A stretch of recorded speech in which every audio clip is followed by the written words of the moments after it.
Okay. Bismillahirrahmanirrahim. Assalamu alaikum. Rabbi shrah li sadri wa yassir li amri wahlul uqdatan min lisani yafqahu qawli. अच्छा, हमारा आज का जो topic वो है cyst of the jaws and oral tissue. This is a very important topic from your exam point of view as well as from your future point of view. जब आप लोग oral surgery वगैरह पढ़ेंगे तो उसके अंदर भी आपको इससे रिलेटेड काफ़ी सारी चीज़ें मिलेंगी. Okay, now there are certain learning objectives that we will be covering in today's lecture. Number one, definition of a cyst. What is a cyst? How do you classify a cyst? Etiology, clinical manifestations, and histopathology of only one type of odontogenic cyst, that is the developmental type. The rest we will cover in the next lecture.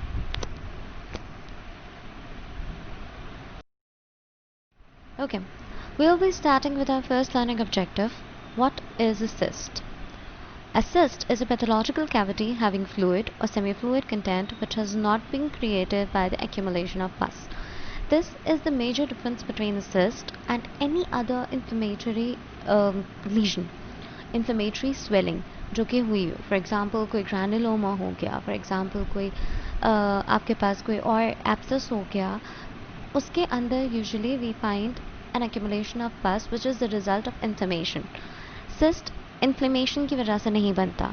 Cyst in most of the cases it is formed due to any developmental problem.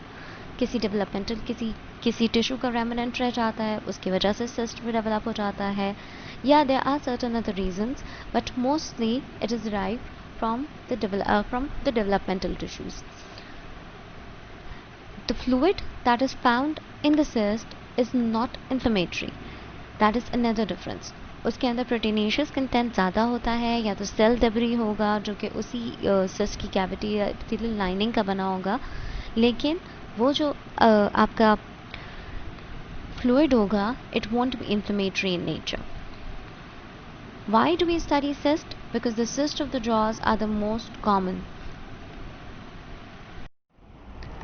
ठीक है, terms to remember. ये कुछ terms हैं जो मुझे लग रहा था कि शायद थोड़ा सा जब हम आगे डिस्कस करेंगे तो आप लोगों को काम आएंगी. इसी तरीके से अगर आपको कोई ड्यूरिंग द लेक्चर ऐसी कोई टर्म्स समझ में जो जिनकी डेफिनेशन ना समझ में आ रही हो, you can leave that in your comments.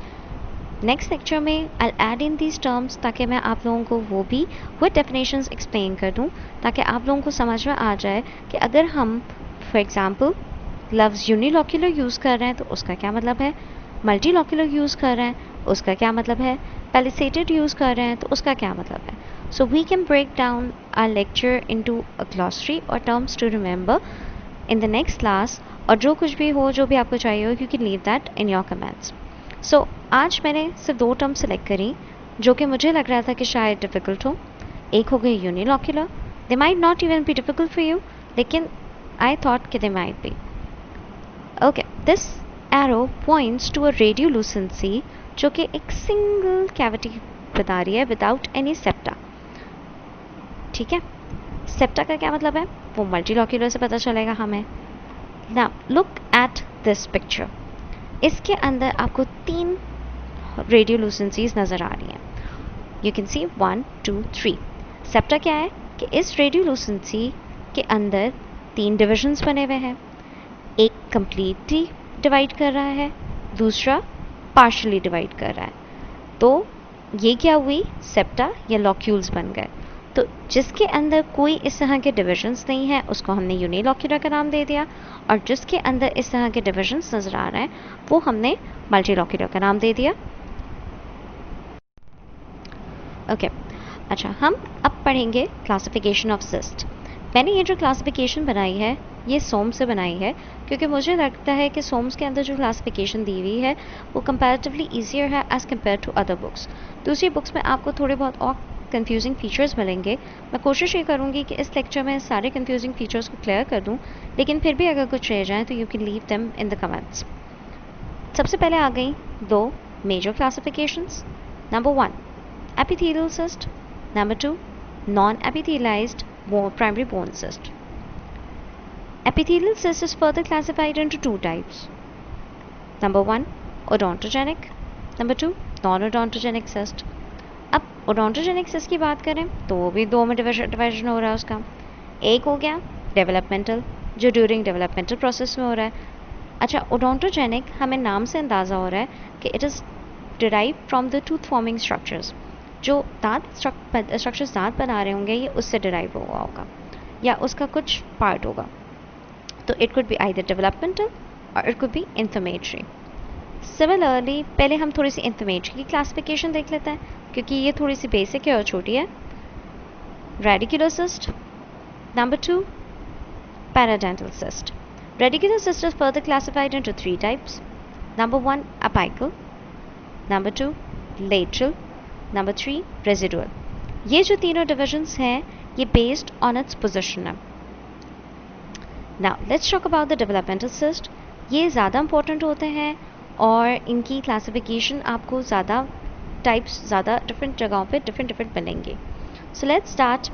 Number 1 odontogenic keratocyst, number 2 dentigerous cyst, number 3 eruption cyst, number 4 lateral periodontal cyst, number 5 gingival cyst, number 6 glandular odontogenic cyst. Let's start with the non-odontogenic cyst, nasopalatine duct cyst, nasolabial duct cyst, median cyst. Non epithelized primary bone cyst की बात करें तो इसके अंदर भी तीन types हैं, solitary bone cyst, aneurysmal bone cyst, Stafne's idiopathic bone cavity. हम इस क्लासिफिकेशन में दिए गए सारे सिस्ट को इंशाल्लाह इन डिटेल कवर करेंगे, लेकिन आज के लेक्चर में मैं आपको सिर्फ तीन टाइप्स डिस्क्राइब करूँगी क्योंकि इस क्लासिफिकेशन को देख के आपको अंदाज़ा हो गया होगा कि सिस्ट एक बहुत लेंथी टॉपिक है, हम इसको इतना सिंपल करके एक लेक्चर के अंदर कवर नहीं कर सकते। This is a slide in which you can see the incidence of different types of cysts in the jaw. Among the odontogenic cysts, radicular cyst is the most common type, 60-75% of the cases में मिलता है हमें. The second most common is the dentigerous cyst. The third is the keratocyst, 5-10%. Periodontal cyst, 3-5%. Gingival cyst, less than 1%. बाकी lateral periodontal cyst हमें less than 1% ही मिलते हैं। अच्छा, non odontogenic cyst में हमारे पास सबसे कॉमनली जो मिलता है वो नेज़ोपैलेटाइन सिस्ट मिलता है 5-10%, और बाकी जो दूसरे नॉन ओडोंटोजेनिक के प्राइमरी बोन सिस्ट हैं they constitute about 1% of the frequency of appearance जो हमें मिलती हैं। ठीक है, दिस टेबल इज़ इंपॉर्टेंट क्योंकि इस टाइप के क्वेश्चंस यूजुअली आपसे MCQs में पूछे जा सकते हैं कि ओडोंटोजेनिक सिस्ट की क्या फ्रीक्वेंसी है, सबसे ज़्यादा कॉमनली कौन सा सिस्ट है जो कि ड्रॉज में फाइंड आउट होता है या मिलता है हमें, और इसके अलावा बाकी सिस्ट की फ्रीक्वेंसी कितनी है, आर दे इम्पॉर्टेंट, इनकी रिकरेंस रेट क्या होता है, ये सारी चीज़ें हम इस लेक्चर में इंशाल्लाह ताला कवर करने की कोशिश करेंगे। ओके, ओडोंटोजेनिक सिस्ट में क्या होते हैं? अगर आपसे पूछा जाए what are odontogenic cyst, they arise from the residues of the structures forming the teeth. इसके लिए आपको थोड़ी सी अपनी बेसिक ओरल बायोलॉजी को याद करना पड़ेगा। उस वक्त आपके पास कुछ स्ट्रक्चर्स थे जिसमें dental lamina, dental follicle, enamel organ, Hertwig's epithelial root sheath और इस तरह के बहुत सारे छोटे छोटे स्ट्रक्चर्स थे जो कि एक दांत को बनाने में काम कर रहे थे। बर्थ स्टेज के दौरान, कैप स्टेज के दौरान, बेल स्टेज के दौरान, हर जगह पे हमारे पास एक डिफरेंट सेल लेयर्स आ रही थी जो डिफरेंट ऑर्गन्स को बनाने का काम कर रही थी। इन्हीं में से एक है हमारे पास डेंटल लैमिना, जिससे बनता है हमारे पास odontogenic keratocyst. Dental lamina bell stage start होने के बाद डिसइंटीग्रेट हो जाती है, लेकिन अगर वो डिसइंटीग्रेट ना हो और उसके कुछ रेमिनेंट्स रह जाएं तो they can develop into odontogenic keratocyst. इसी तरीके से रिड्यूस एनेमल एपिथेलियम है, ये डेंटिजेरस या पैराडेंटल सिस्ट बनाती है, and epithelial cell rest of Malassez जो कि root formation Hertwig's epithelial root sheath के रेमिनेंट्स थे, और उनसे बनता है, नाम से जाहिर है, radicular cyst, the one that is related to the root. So पहले हम डिस्कस करते हैं odontogenic keratocyst. Odontogenic keratocyst is relatively uncommon, लेकिन ये इम्पॉर्टेंट इसलिए है कि अगर ये अपेयर होता है तो it has a tendency to recur. वो टेंडेंसी टू रिकर क्यों है? ये points are important to remember और ये हम बाद में डिस्कस करते हैं. इसका पीक इंसिडेंस या इसकी अपेरेंस कब होती है? Second decade of life, third decade of life, like and fifth decade of life. More common in males than females. 70 to 80% of the cases occur in mandible, and it is found commonly in the region posterior to the first premolar. अच्छा, अब ये जो है एक तो posterior region की तरफ develop होता है, ज़्यादा common it's in mandible and it causes expansion of the bone. तो ज़्यादातर हमें कब पता चलता है? जब posterior region में एक्सपेंशन हो रही होती है या स्वेलिंग टाइप फील हो रही होती है. So it is a kind of a bony swelling या बोनी कैविटी जो बनती चली जा रही है. ओके, सिम्टम्स क्या होते हैं? Usually it's asymptomatic. सिस्ट में हमें अमूमन पेन एसोसिएटेड नहीं होता अनलेस एंड अनटिल वो सेकेंडरीली इन्फ्लेम हो. कोई इन्फ्लेमेशन हो गई, कोई बैक्टीरिया से अटैक हो गया, कुछ हो गया, तो it can be inflamed. In that condition हमें पेन फील होता है, लेकिन usually it has no symptoms or very few symptoms. Without any bony expansions वो बहुत लार्ज साइज बन जाएगा. इस पॉइंट का क्या मतलब हुआ कि वो बोन के अंदर ही अंदर फैलता चला जाएगा, पूरी बोन को हॉलो करता चला जाएगा. And sometimes it might not even cause a bony expansion, यानी हमें पता ही ना चले कि एक्सपेंड हो रहा है या पता ही ना चले कि वो सिस्ट वहाँ पे प्रेजेंट है. कैसे पता चलता है हमें? अगर कभी किसी टूथ प्रॉब्लम की वजह से रेडियोग्राफ करा लिया तो क्या हुआ?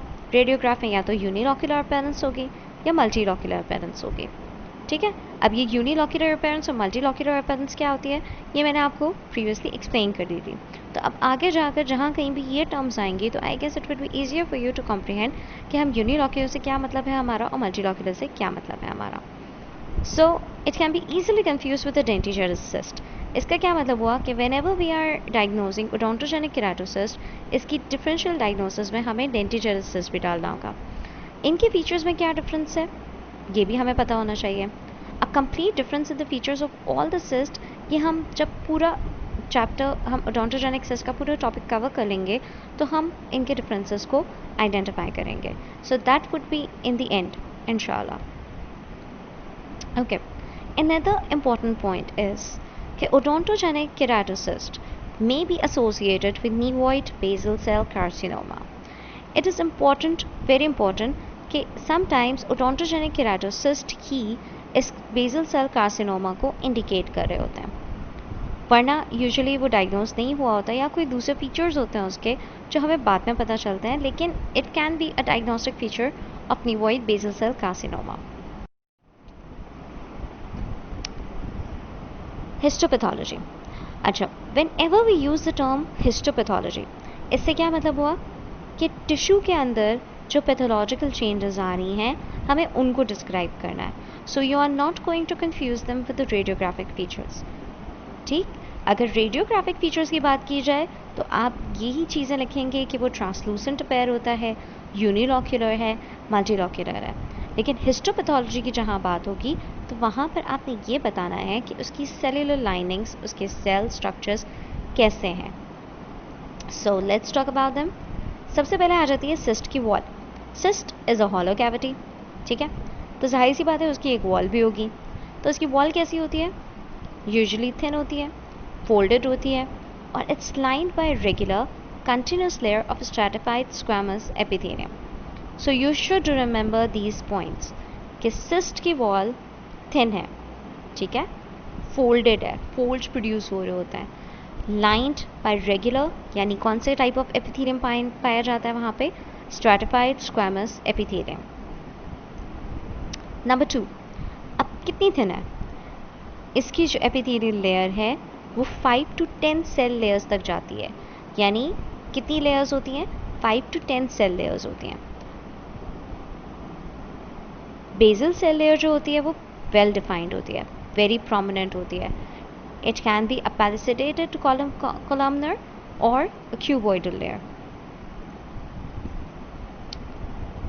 अब बेसल सेल के ऊपर जो सुप्रा बेसल सेल्स होते हैं they resemble stratum spinosum and parakeratosis predominant होता है. एंड ओकेजनल ऑर्थोकेराटिनाइजेशन होती है।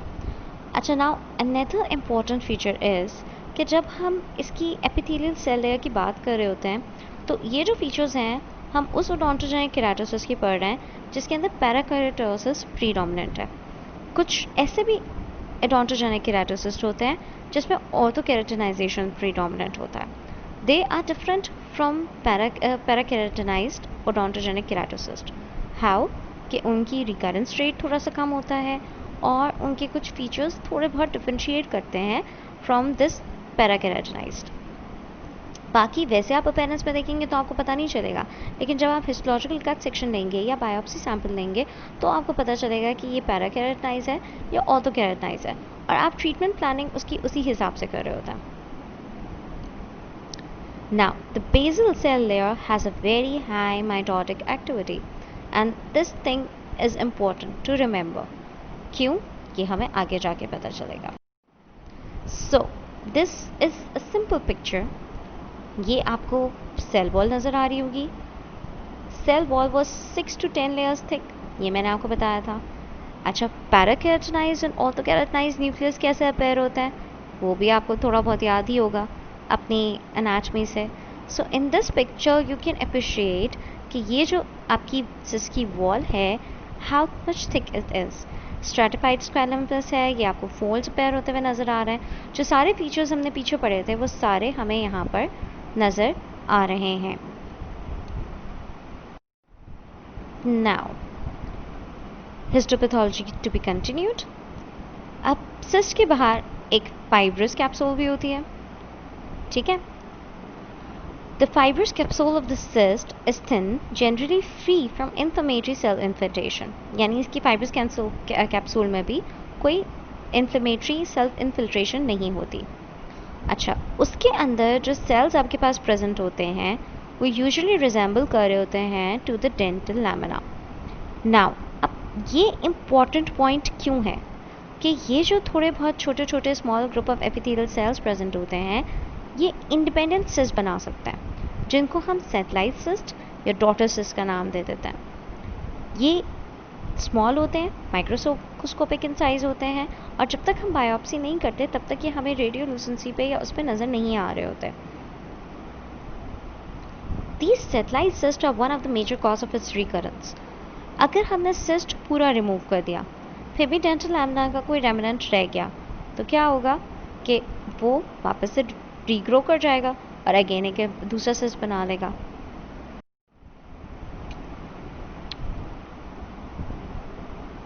अच्छा, अब इसके अंदर जो मटेरियल प्रेजेंट होता है यानी जो फ्लूइड प्रेजेंट होता है वो किस कलर का होता है?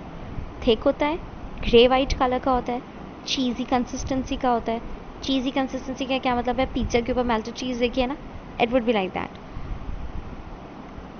Sorry for giving such a gross example, लेकिन चीज़ी मटेरियल में यही एक एग्जाम्पल है जो कि मुझे याद आई। फ्री फ्लूइड कम होता है, ज़्यादातर जो मटेरियल होता है उसके अंदर वो इसी तरह का होता है।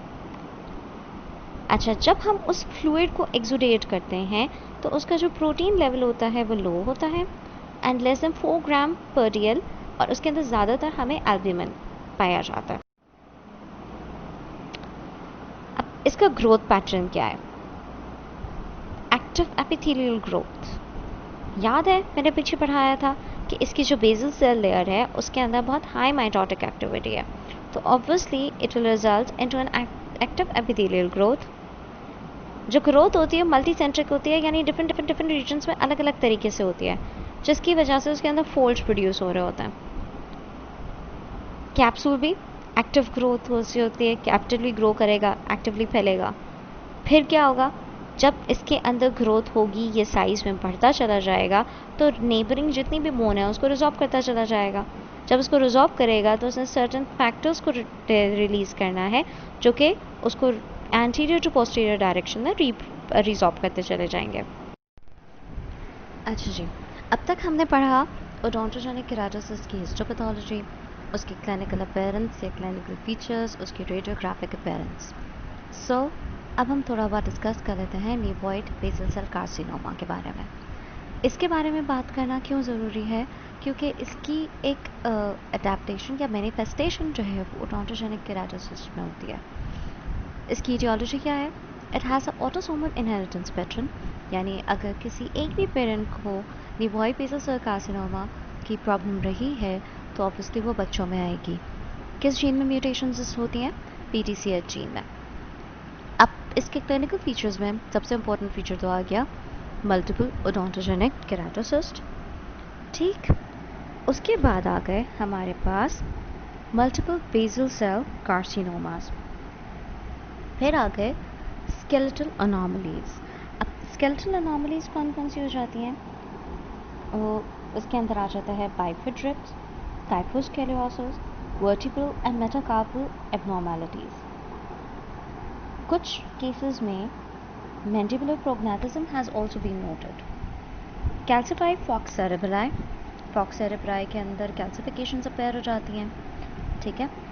एंड फेशियल डिफेक्ट्स कैसे होते हैं कि हमारे पास जो पेशेंट आते हैं उनके ब्रॉड नेजल ब्रिजेस होंगे, ऑक्यूलर हाइपरटेलुरिज्म होगा, अच्छा लेटरल डिस्प्लेस्ड इनर ऑक्यूलर कैंथाई होगा। ये वो फीचर्स हैं जो उनकी फिजिकल अपीयरेंस से हमें आइडेंटिफाई करने में हेल्प कर सकते हैं कि that patient might be suffering from nevoid basal cell carcinoma. So अब हमारे पास इसकी डिफरेंशियल डायग्नोसिस के बारे में बात कर लेते हैं। डिफरेंशियल डायग्नोसिस में जब भी हम डिफरेंशियल डायग्नोसिस क्या होती है कि जब हम ओडोंटोजेनिक केराटोसिस को सस्पेक्ट कर रहे होते हैं तो उसके साथ कुछ और आपके पास सिस्ट या कुछ और ऐसे लीजन्स भी होते हैं जिनको हम उनके साथ सस्पेक्ट कर रहे होते हैं। उसमें से टॉप ऑफ द लिस्ट तो आ गया डेंटिजेरस सिस्ट, जो हमने इनिशियली पढ़ा था कि अगर मल्टीलोक्यूलर होगा तो हम डेंटिजेरस सिस्ट को सस्पेक्ट करते हैं। उसके अलावा अमीलोब्लास्टोमा है, ओडोंटोजेनिक मिक्सोमा है, एडिनोमेटॉइड एडोंटोजेनिक ट्यूमर है, अमीलोब्लास्टिक फाइब्रोमा है, फिर central giant cell granuloma, traumatic bone cyst, aneurysmal bone cyst. ठीक है, ये सारी whenever we are suspecting odontogenic keratosis, तो ये सारी भी उसके फीचर से रिजेम्बलेंस करती हैं, तो ये भी इनकी डीडी में आती हैं। ट्रीटमेंट क्या होगी? गेस, मेरे हिसाब से उसकी ट्रीटमेंट ये होगी कि हम उसको रिमूव कर दें, यानी सर्जिकली एक्साइज कर दें। एंड यही होना चाहिए, यही इसकी प्रेफर्ड टाइप ऑफ ट्रीटमेंट है कि इसकी सर्जिकल एक्सिजन कर दें और जितनी भी सराउंडिंग बोन है उसका अच्छे से क्यूरेटाज कर दें, और अगर कोई बहुत ही सिवियर केस हो तो वहाँ से बोन के पार्ट को रिमूव ही कर दें, अस्टेक्टमी कर दें। ठीक है। Some people recommend chemical cauterisation. Chemical cauterisation क्या होती है कि आपने एक सोल्यूशन उसको डाल दिया और उसने उसको डिज़ोल्व कर दिया एंड लेटर ऑन वो उसको ख़त्म कर दिया। There is another method that is known as marsupialisation. लेकिन ये दोनों मेथड, केमिकल कॉटराइजेशन और मास यूटिलाइजेशन, ये दोनों कॉमनली यूज नहीं है। जो कॉमनली यूज मेथड है it is this surgical excision with peripheral osseous curettage and osteotomy. Obviously follow up करना चाहिए क्योंकि हमने इनिशियली पढ़ा कि इसका स्ट्रॉन्ग रिकरेंस रेट है। स्ट्रॉन्ग रिकरेंस रेट क्यों है? क्योंकि प्रेजेंस ऑफ डेंटल लैमिना के रेमिनेंट्स होते हैं जो कि स्मॉल बेबी डॉटर सेटेलाइट्स छोड़ देते हैं जो कि लेटर ऑन दोबारा से ओडोंटोजेनिक केराटोसिस में डेवलप हो सकते हैं, और ये रिकरेंस कब हो सकती है? आफ्टर 5 years ऑफ ट्रीटमेंट तक अपेयर होती है। A revision of the key points. It has a very high proliferation rate.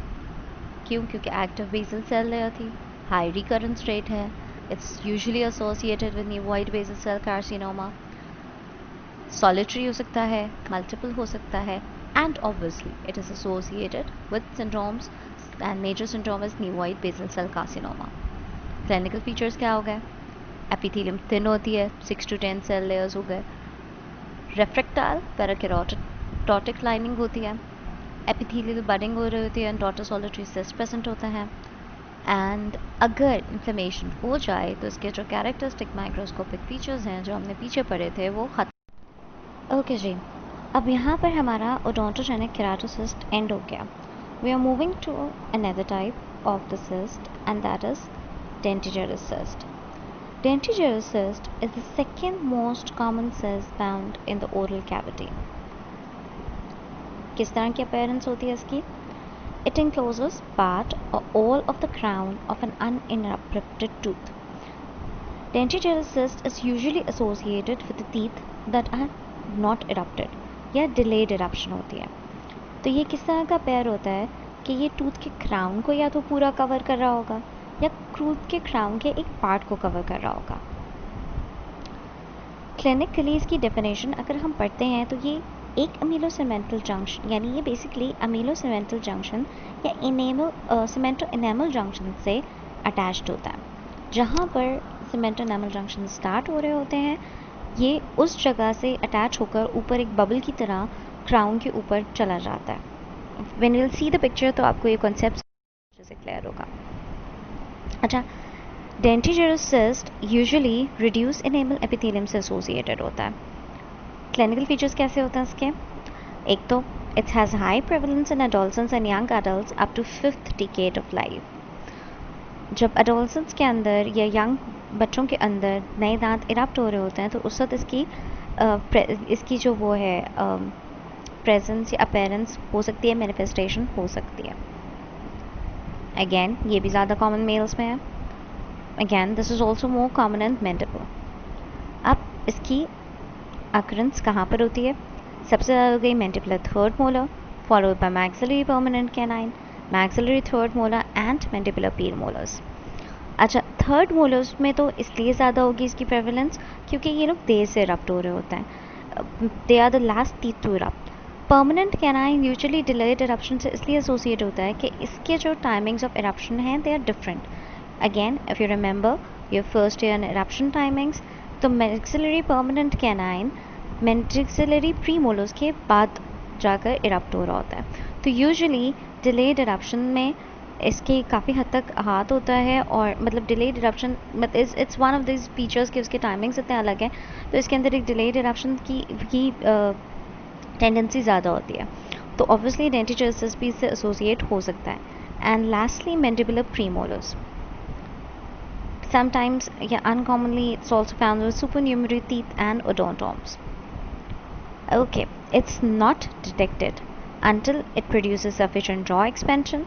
And another point, when अगर आपका दांत डिले हो गया इरप्शन में या बहुत अरसा हो गया तो उसके बाद आपका जो डेंटिस्ट है they are going to do a radiograph और उसके अंदर भी वो डिटेक्ट हो सकता है. अच्छा, कैसे? जब वो एक्सपेंशन हो जाता है तो ओरल म्यूकोजा के ऊपर एक स्वेलिंग जो कि फ्लक्चुएंट होती है. फ्लक्चुएंट स्वेलिंग क्या होती है कि जब मैं उसको हाथ लगाऊंगी तो उसके अंदर जो फ्लूइड मूव होगा मुझे वो फील होगा. I can feel that movement.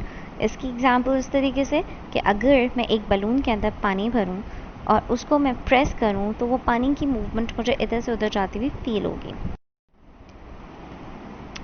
Radiographic features क्या होता है? Well defined unilocular radiolucency. It may involve both deciduous and permanent teeth. You can see in this example ये थर्ड मोलर है एंड थर्ड मोलर के जो crown से attached है ये cyst you can see in this picture कि this third molar is impacted और इसके साथ ये एक cyst appear हो रहा है. This is a dentigerous cyst. Let's talk about the pathogenesis. Develop from the crown of the unerupted tooth and reduce enamel epithelium. इसका जो mechanism of formation है या क्यों होता है it is unknown, लेकिन कुछ hypotheses हैं जो कि propose किए गए हैं. एक तो ये होता है कि जो डेंटल फॉलिकल है वो कंप्रेस हो रहा है बाय द नेबरिंग टूथ. उसके अंदर एक वेनस प्रेशर बिल्डअप हो रहा है और फ्लूइड अक्यूमुलेशन हो रही है. ये जो फ्लूइड अक्यूमुलेट हो रहा है वो फॉलिकल को क्राउन से सेपरेट कर देगा. जब वो सेपरेट कर देगा तो it will result in the formation of a balloon और अ सिस्ट. मैं यहाँ पे बार बार बलून की एग्जांपल इसलिए दे रही हूँ कि जब भी मैं डेंटिजेरस सिस्ट को मैं पर्सनली इमेजिन करती हूँ तो मुझे ऐसा लगता है कि दांत के ऊपर एक हॉलो सा कैविटी जो इसके अंदर मैंने पानी भरा है वे बलून टाइप बच्चे बलून हाथ में ले रहे होते हैं, किसी जगह के ऊपर बलून लगाते हैं और it gives an appearance of that thing. Cyst may result as a proliferation of outer layers of reduced enamel epithelium followed by breakdown cells within the epithelial island. ये second hypothesis है. Third hypothesis कि they can be arised as a result of spread of periapical inflammation. कोई deciduous predecessor है, वो inflame हो गया, उसने permanent का जो follicle है उसको involve कर लिया, उसमें भी इन्फ्लेमेशन हो गई और वही वाली फीचर वापस से आ गई कि फ्लूइड इन्फ्लेमेटरी एक्सुडेट आया जिसने फॉलिकल को सेपरेट कर दिया और एक कैविटी बन गई.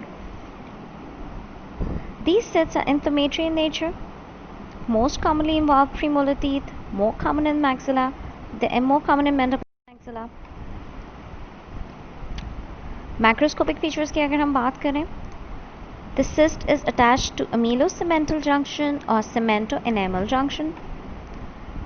In most cases, it completely surrounds the crown of the associated teeth.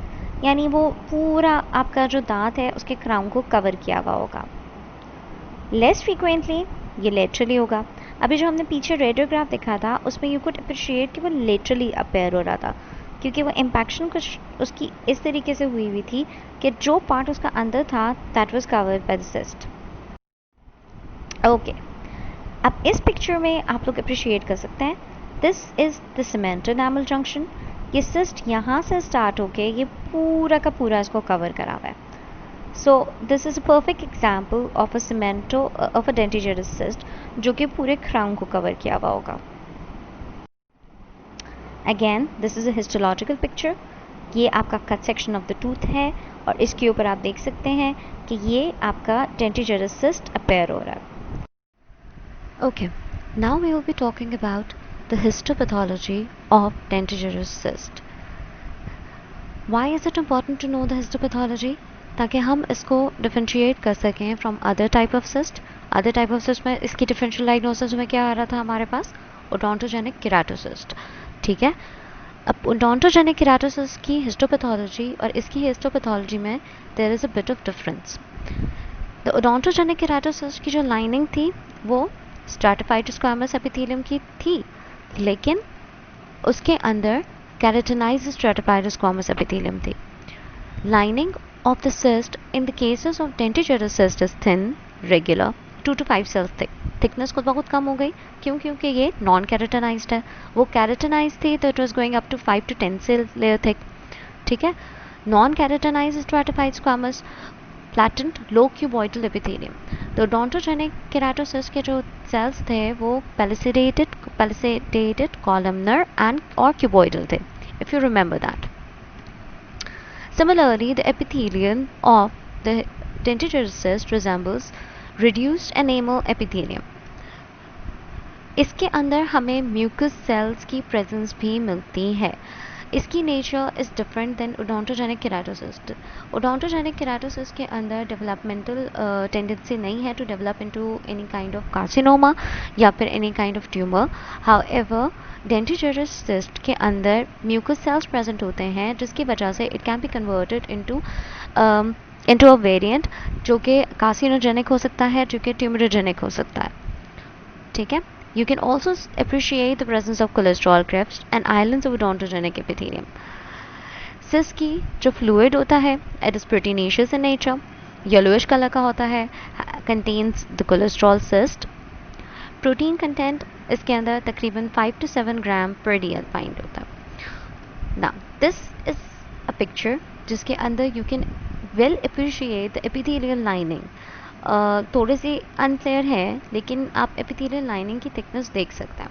और इसी पिक्चर को अगर आप ओडोंटोजेनिक केराटोसिस की हिस्टोलॉजिकल पिक्चर से कंपेयर करेंगे तो आपको बहुत अच्छे से नजर आएगा कि थिकनेस ऑफ द लाइनिंग में कितना डिफरेंस है. ठीक है. अगेन दिस पिक्चर, इस पिक्चर के अंदर यू कैन सी कि बेसोफिलिक लाइनिंग है. ठीक है. छोटे छोटे सेल्स आपको नजर आ रहे होंगे. आपके पास नॉन केराटिनाइज्ड स्ट्रैटिफाइड स्क्वामस की एपिथेलियम की लाइनिंग है. In between you can see the cholesterol clefts जो कि empty spaces हैं. ठीक है. There are certain islands of the odontogenic epithelium. Now this is another diagram that I got from the internet.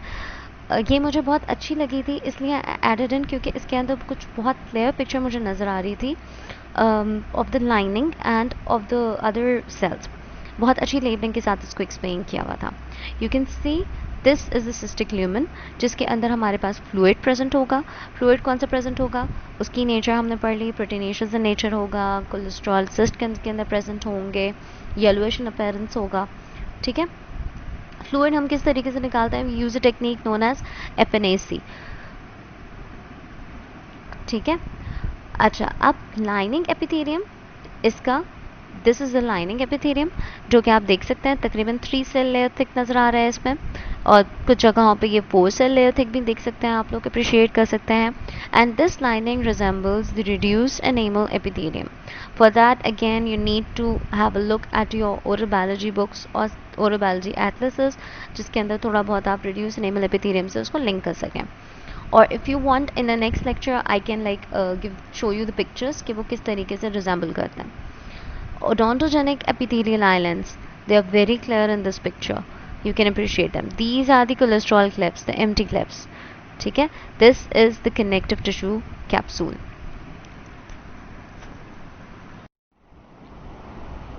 Differential diagnosis में सबसे पहला अब आपको याद हो जाना चाहिए, and that is odontogenic keratocyst. Number 2, ameloblastoma. Number 3, adenomatoid odontogenic tumor. इसकी डिटेल्स में 3 ही चीज़ें आ रही हैं, ओडोंटोजेनिक केराटोसिस्ट, अमीलोब्लास्टोमा, और इससे रिलेटेड थोड़े बहुत ट्यूमर्स को हम लिस्ट में ला सकते हैं, but ameloblastoma is the most common, and adenomatoid odontogenic tumour. Treatment क्या होगी इसकी, सिस की ट्रीटमेंट्स यूजुअली ये है कि हम सिस को रिमूव कर दें, टोटल रिमूवल कर दें। सो इसकी ट्रीटमेंट भी ऐसी ही कुछ होगी, और वो ये होगी कि जो भी दांत उससे अफेक्टेड है हम उसको पूरा रिमूव कर दें, और जितना भी उसके सराउंडिंग में सॉफ्ट टिश्यू है उसको इन्यूक्लिएट कर दें। अगेन इसके अंदर भी हम मार्सुपिलाइजेशन कर सकते हैं, लेकिन that is not a preferred option. Potential complications, odontogenic keratocyst के अंदर सिर्फ एक मेजर मसला था, वो ये था कि वो रिकरेंट है, उसको हम रिमूव भी कर देंगे तभी वो वापस आ जाता है। लेकिन डेंटिजेरोसिस के साथ थोड़ी बहुत और भी प्रॉब्लम्स हैं। वो क्या है, एक तो ये है कि इसकी जो एपिथेलियल लाइनिंग है it can transform into an ameloblastoma, यानी इसके अंदर कार्सिनोजेनिक पोटेंशियल है कि अगर हमने डेंटिजेरोसिस को ट्रीट नहीं करा तो ये कैंसरस अपीयरेंस ले सकती है। और पीछे भी हमने पढ़ा था कि अगर हमारे पास इसकी लेयर में म्यूकस सेल्स की प्रेजेंस होगी तो म्यूकस सेल्स भी हमारे पास ट्रांसफॉर्म हो सकते हैं इनटू अ कैंसरस और अमीलोब्लास्टोमा। बहुत ज़्यादा ग्रोथ होगी तो एक्सेसिव बोन डिस्ट्रक्शन हो जाएगी। एडजेसेंट टूथ रूट, जाहिर सी बात है जितना ज़्यादा वो ग्रो होता चला जाएगा तो वो ऐसे रिजॉल्विंग फैक्टर्स देता है जिससे नेबरिंग बोन भी रिजॉल्व होती है, और अगर वो दांत के बहुत ज़्यादा एक्सपेंड कर रहा है तो वो नेबरिंग दांतों को भी रिजॉल्व करता चला जाएगा। Teeth displacement of teeth. So let's go back to our revision. Key points क्या हैं इसके, second most common odontogenic cyst, radiographic features में क्या है, रेडियोलुसेंसी होती है, third molars and canines are the most commonly affected. Histopathology में क्या है, नॉन कैरोटिनाइज्ड ट्रापेलाइज स्क्वामस एपिथेलियम है, और it is the proliferation of reduced enamel epithelium, जिसका एग्जैक्ट मैकेनिज्म अननोन है। यू कैन ऑलवेज से इट्स अननोन, ज़रूरी नहीं है कि आप उन हाइपोथेसिस को एक्सप्लेन करें, लेकिन मैंने थोड़ा बहुत आपको इसलिए बता दिया था ताकि आपके जहन में हो कि हाँ ये चीज़ें हो सकती हैं जो कि जिनकी वजह से ये सिस्ट। डेंटिजेरोसिस के बाद हम आ जाते हैं eruption cyst. Eruption cyst is a variant of dentigerous cyst. Dentigerous cyst was associated with the bony impaction में था, ठीक है, टूथ क्राउन को कवर करा था। इरप्शन सिस्ट एक्स्ट्रा एल्विलर है, यानी बोन से बाहर है, गम सॉफ्ट टिश्यू में आ जाता है। इसको हम इस तरह भी डिफाइन कर सकते हैं, an eruption cyst is a dentigerous cyst which is occurring in the soft tissue. Some cysts persist while others rupture spontaneously. अच्छा, eruption cyst के अंदर ये होता है कि या तो वो कुछ केसेस में वो persist भी कर जाता है, दांत के ऊपर अपीयर होगा, और कुछ में ये होता है कि वो रप्चर होकर खुद ही ख़त्म हो जाता है। इसके क्लिनिकल फीचर्स क्या हैं? Found in children and occasionally adult if there is a delayed eruption. Frequently seen in anterior and first premolar, permanent molar. Clinically, it appears as a circumscribed translucent swelling of the alveolar ridge. अगर हम उसको वैसे देखेंगे तो एक circular appearance नज़र आएगी और ट्रांसलूसेंट होगी। जब हम उसको रेडियोग्राफिकली देखेंगे तो एक ट्रांसलूसेंट स्वेलिंग होगी एल्वेओलर रिज के ऊपर।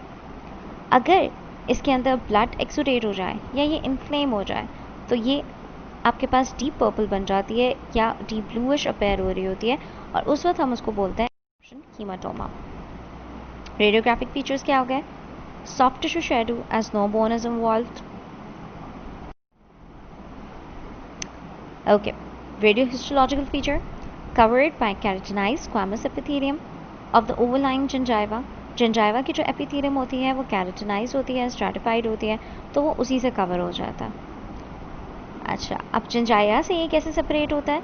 बीच में एक थिन कनेक्टिव टिश्यू होगा जो कि उसको सेपरेट कर रहा होगा। उस कनेक्टिव टिश्यू में we might find some mild chronic inflammatory exudate. फिर फॉलिकुलर कनेक्टिव टिश्यू वो डेंसली सेल्यूलर होगा, लेस कोलेजनस होगा, उसकी थोड़ी सी बेसोफिलिक अपीयरेंस होगी क्योंकि हायर कंटेंट ऑफ एसिड होगा in the ground substance. In non-inflamed area, the epithelial lining of the cyst resembles reduced enamel epithelium. Jin regions में inflammation नहीं हुई होगी वहाँ पे उसका जो epithelium है वो reduced enamel epithelium से resemble करेगा। अच्छा, हर cyst के अंदर कुछ खास बात ये होती है कि जब तक वो इन्फ्लेम नहीं होते तब तक वो अपने ओरिजिनल जिस टिश्यू से वो डिराइव हुए होते हैं उसके फीचर्स मेंटेन रखते हैं। Once they are inflamed they lose their resemblance to their originating tissues. Okay, इस पिक्चर में you can very easily observe an eruption haematoma. इस जगह पे ब्लड अपेयर हो गया है जो कि इसको डीप ब्लूइश अपीयरेंस दे रहा है। दांत जो है वो बाहर आने की कोशिश कर रहा है but it can not erupt because यहाँ पर हमारे पास मोस्ट प्रॉब्ली हम इरप्शन सिस्ट सस्पेक्ट कर सकते हैं। इन दिस पिक्चर यू कैन सी कि ये जो दांत है it is totally covered by the cystic cavity, ठीक है, और इसके ऊपर ये जिंजाइवल टिश्यू आ रहा है। अब ये जो जिंजाइवल टिश्यू आ रहा है वो कैसा था? स्ट्रैटिफाइड स्क्वामस एपिथेलियम का था। In between their was a dense connective tissue जो इस सिस्ट को और इस जिंजाइवा को कवर कर रही थी। यानी दांत जब अपेयर होगा, इरप्ट होगा, तो it needs unless and until it ruptures it needs to be removed. तो आपके ख्याल में इरप्शन सिस्ट की ट्रीटमेंट क्या होनी चाहिए? हमने पीछे जितनी पढ़ी, हमने डेंटिटोसिस की पढ़ी थी, इन्यूक्लिएट कर देंगे, उसको साफ सुथरा कर देंगे, पूरा सिस्ट रिमूव कर दिया। हमने ओडोंटोजेनिक केराटोसिस में पढ़ा कि हमने उसको पूरा रिमूव करके ऑस्टेक्टोमी कर दी इन सम केसेस। तो इरप्शन सिस्ट में क्या होगा? अगर हम सिर्फ ये सॉफ्ट टिश्यू भी रिमूव कर देंगे unless and until it ruptures, या तो वो खुद ही रप्चर हो जाए, और अगर नहीं होगा तो हमें सिर्फ और सिर्फ सॉफ्ट टिश्यू को रिमूव करना पड़ेगा। अंदर का जो दांत है वो बाहर आ जाएगा और ये वाली जो जगह है वो हील कर जाएगी। अच्छा जी, we will be talking about another variant, another type of odontogenic cyst, developmental odontogenic cyst, which is known as the gingival cyst. It is also known as the gingival cyst of newborns. इसके बहुत सारे नाम हैं, बहुत सारे नामों के साथ इसको हम दिया जाता है। वो सारे नाम हम कोशिश करेंगे कि इस लेक्चर में या इस स्लाइड में मैं आपको बता दूं इसके बारे में। It is most commonly seen in neonates. Newborn babies में होता है, up till 3 months of age तक नज़र आता है. After that it usually disappears on its own. So clinically इसकी कोई इतनी significance नहीं है, but since it is a type of cyst, so we need to remember कि अगर हम newborn babies की बात कर रहे हैं तो this could be an example या this could be a type of cyst that is present in them. This one is known as, अच्छा, other name for this is known as the dental lamina cyst of newborn और Bohn's nodules. ठीक है, अगर ये alveolar ridge के अंदर present होगा, it is either derive from the dental lamina, तो it will be known as the dental lamina cyst of newborn और बॉन्स नोड्यूल्स। अनदर नेम इसी तरह के सिस्ट अगर हमारे पास mid line of the palate में अपेयर होंगे तो they will be known as the palatine cyst और एब्स्टेन्स पर्ल्स। तो जहाँ कहीं पर भी आपके पास ये 3-4 नाम आते हैं, gingival cyst of newborn, dental lamina cyst of newborn, Bohn's nodules, palatine cyst, Ebstein's pearls, तो इसकी डायग्नोसिस या इसका आपको ध्यान फ़ौरन के फ़ौरन जिंजाइवल सिस्ट की तरफ जाना चाहिए कि ये जिंजाइवल सिस्ट ही होगा। MCQs में the name can be twisted, वो आपसे ये बोल देंगे जी Bohn's nodules are seen in कहाँ किस में होता है? अब आप बहुत से नोड्यूल्स में ही कंफ्यूज हो जाएंगे. Epstein pearls are seen in, आप एप्स्टीन पर्ल्स में ही कंफ्यूज हो जाएंगे. तो अगर आपको इसके दूसरे नाम पता है तो you can easy identify it is the gingival cyst of the newborn. It will be found in the alveolar ridge. It is most commonly seen in newborn babies. किस एज तक होता है? 3 months की एज तक होता है. So these are the basic points. They arise from the remnants of dental lamina. That's why they are known as dental lamina cyst of newborn. They appear as multiple nodules along the alveolar ridge. जो alveolar ridge के around है, they are, again repeat कर रही हूँ, they are known as the dental lamina cyst of newborns or the Bons nodules. Disappear by 3 months of age. Usually there is no treatment indicated unless and until they are inflamed, which in most of the cases they are not. This is an example of gingival cyst. ठीक है, ये कुछ इस तरीके के appear हो रहे होते हैं, आपको नज़र आ रहे होंगे नोड्यूल्स की तरह के. ठीक है, बस this is the only description of the gingival cyst that can be found. Okay, lateral periodontal cyst. Lateral periodontal cyst is also known as the gingival cyst of the adults. It is a variant of gingival cyst in adults. May be derived from reduced enamel epithelium or remnants of dental lamina. Obviously अगर gingival cyst का variant है तो इसकी भी derivation इन्हीं दोनों चीज़ों में से हो रही होगी, या तो remnants of dental lamina होंगे या फिर reduced enamel epithelium होंगे. कहाँ पाया जाता है? Canine and premolar region of the mandible in middle-aged patients. ठीक है, this cyst prefers the anterior part of the mandible mostly. Usually presents with expansion. Sometimes हम expansion होता है तो हम diagnose करते हैं. Sometimes it can be discovered on routine radiographic examination as a well-defined radiolucence. So histopathologically अगर हम देखें तो उसकी जो epithelial lining है वो thin है, very thin, 1 to 2 layers. Non-keratinized squamous और cuboidal epithelium होता है. Focal plaque-like thickness present होती हैं. ठीक है. Okay, radiographically it appears multilocular, and in some cases it resembles a bunch of grapes. Another term that was used in SOMS for the radiolucency of periodontal cyst was let me remember, was something okay, Botryoid odontogenic cyst. Botryoid odontogenic cyst, इसका क्या मतलब था कि it resembles a bunch of grapes. ठीक है, in this diagram you can appreciate कि ये बहुत पतली सी इसकी epithelial lining है, 1 to 2 cell layers thick है. ठीक है, it's non keratinized है, squamous epithelium है या cuboidal होगा, और some cases आपको जो है वो कुछ plaque like thickenings या नज़र आ रही होंगी. Now, glandular odontogenic cyst. It's very rare. It's a slow going.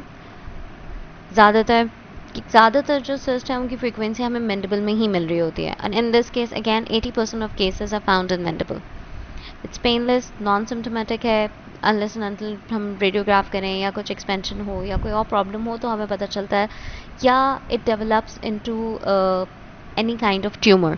तो हमें पता चलता है कि there is the presence of glandular odontogenic cyst.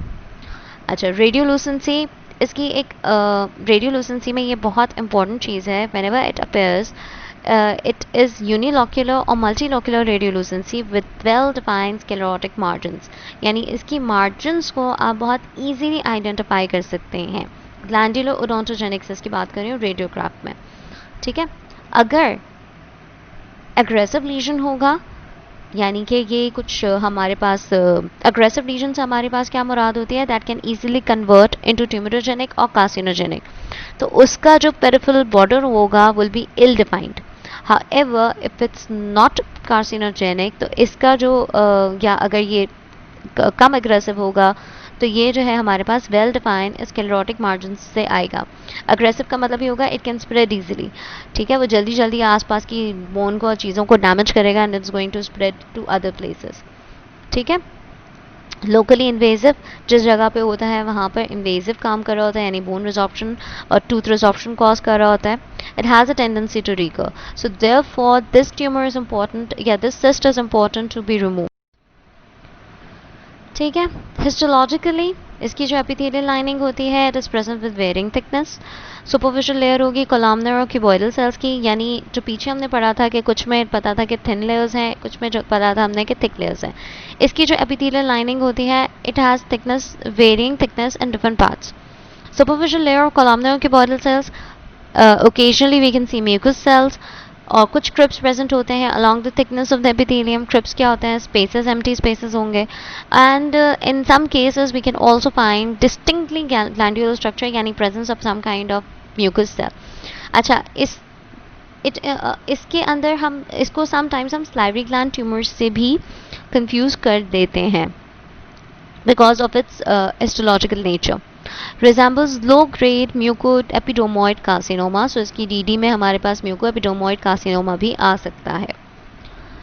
Okay, you can see in this picture, ठीक, जगह पर इसकी एपिथेलियल थिकनेस कहीं पर फिक्स नहीं है। एपिथेलियल लाइनिंग जो है कहीं पर पतली है, कहीं पर मोटी है, वेरिंग थिकनेस है, कहीं पर वो ज़्यादा एक्सटेंड हो रही है, ठीक है। अच्छा, अब आपको ये क्रिप्स नज़र आ रहे होंगे in the epithelial lining, you can well appreciate these crypts, ठीक है। ग्लैंडुलर स्ट्रक्चर, ये कुछ डक्टल ओपनिंग्स या डक्टल टाइप हमें नज़र आ रहे हैं। सो दीज ऑल ये सब किसको रिप्रेजेंट कर रही हैं? ग्लैंडुलर ओडोंटोजेनिक सिस्ट को रिप्रेजेंट कर रही हैं। ट्रीटमेंट क्या होता है इसका? Obviously we need to exercise it surgically. हमने पढ़ा है it is aggressive in nature, it can easily be converted to any other kind of tumour, so therefore it's necessary to treat it. इसका surgical excision होगा, peripheral curettage होगा, margin को exercise करेंगे ताकि उसकी रिकरेंस ना हो। Again it has a tendency to recur. Okay, we will be ending our lecture from this point, ठीक है। हम नेक्स्ट लेक्चर में इंशाल्लाह ताला पार्ट 2 में etiology and clinical manifestations and histopathology of radicular and glandular odontogenic cyst cover up करेंगे, जो कि एक इन्फ्लेमेटरी लीजन्स हैं। अभी आज हमने टॉपिक में डेवलपमेंटल ओडोंटोजेनिक सिस्ट कवर किए थे और नेक्स्ट में हम इंशाल्लाह इन्फ्लेमेटरी ओडोंटोजेनिक सिस्ट करेंगे, ठीक है। दूसरे नॉन ओडोंटोजेनिक सिस्ट के बारे में पढ़ेंगे और जो डिफरेंट बोन सिस्ट हैं उनके बारे में भी पढ़ेंगे इंशाल्लाह, ठीक।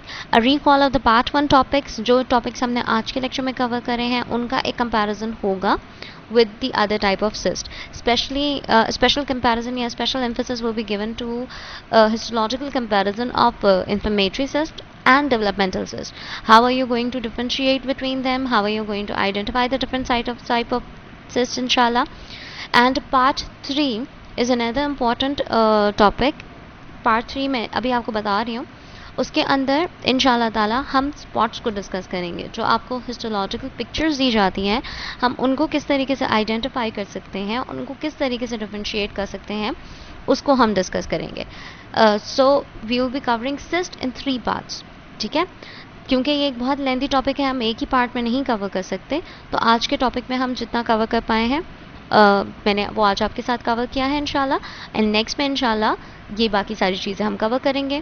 Part 3 with be a comparison of the histological ली जो आपके पास चीज़ें प्रेजेंट हैं उनके बारे में, ठीक है। हिस्टोलॉजिकल स्लाइड्स को किस तरीके से आइडेंटिफाई करते हैं, किस तरीके से ड्रॉ करते हैं, उनके ऊपर हमारा इंशाल्लाह एम्फेसिस होगा।